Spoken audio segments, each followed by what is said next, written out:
Episode 23. Layla spent her whole life reading fantasy stories. Her father worked as a writer before the war. Her home was filled with books. Layla's favorite stories were always about vampires. Layla loved everything about vampires. She loved how they had to keep their identity secret. Layla loved their super strength and speed.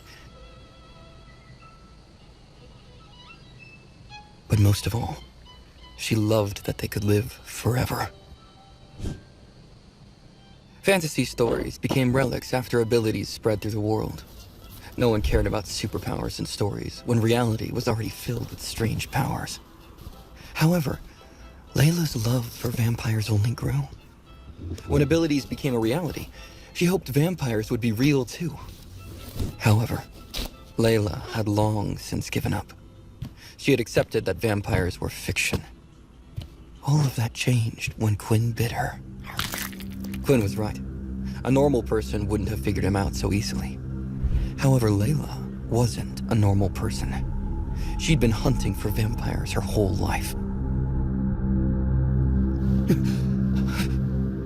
Layla got out of her seat. She got to her knees, bowing to Quinn.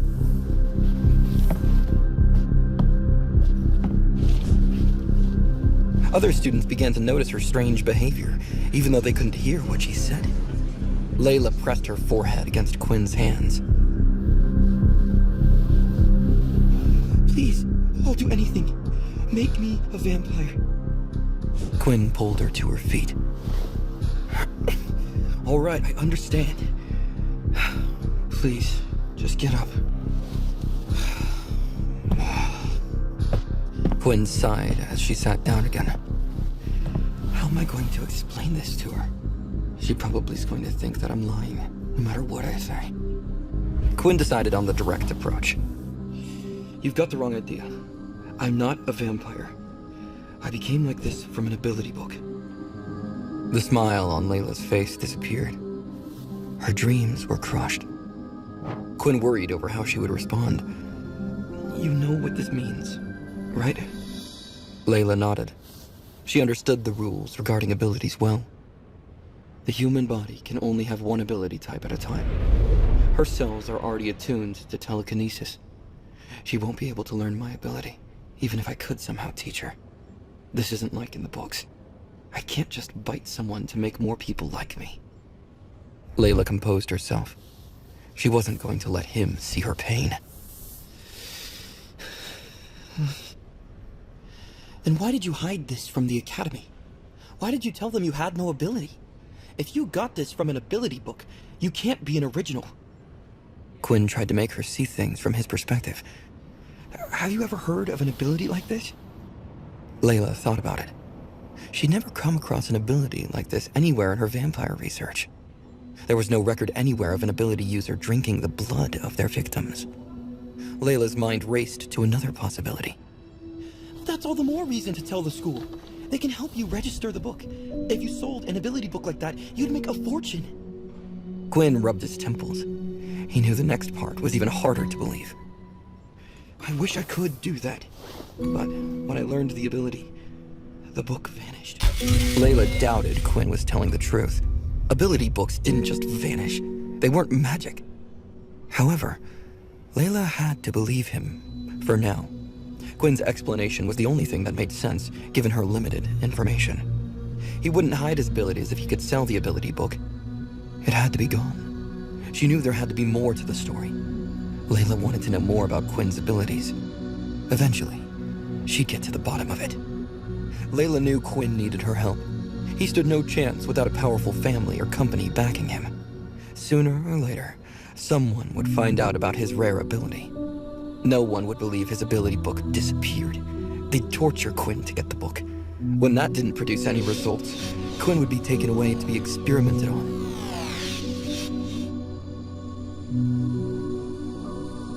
It wouldn't be pretty. Quinn told Layla everything that had happened to him. He felt he had no choice. Quinn left out the details about the game-like mechanics. He knew that part was too unbelievable to convey. When he finished, Layla reviewed how his abilities overlapped with vampirism in her mind.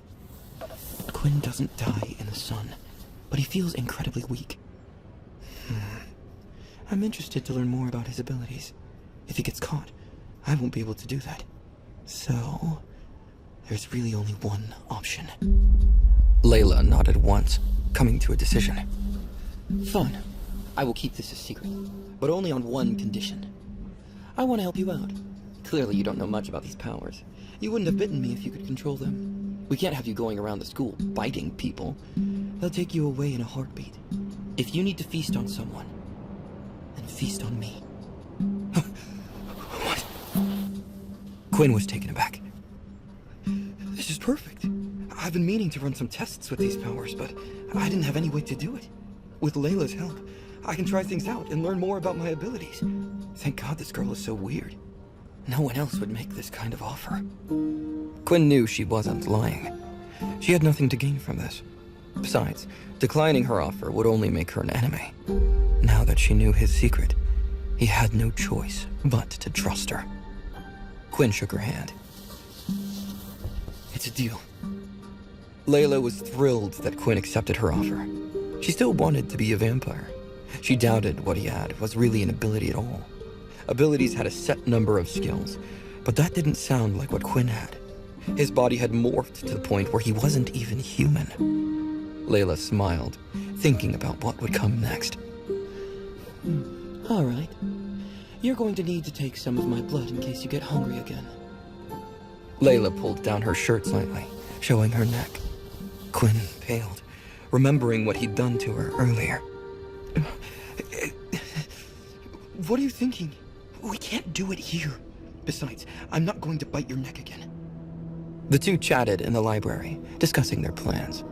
They had very different ideas of how things should proceed. Vorden entered the library. He saw Quinn talking to Layla. Vorden's face turned sour. Have you forgotten about me that quickly? You're mine, and I'm not letting anyone hurt you.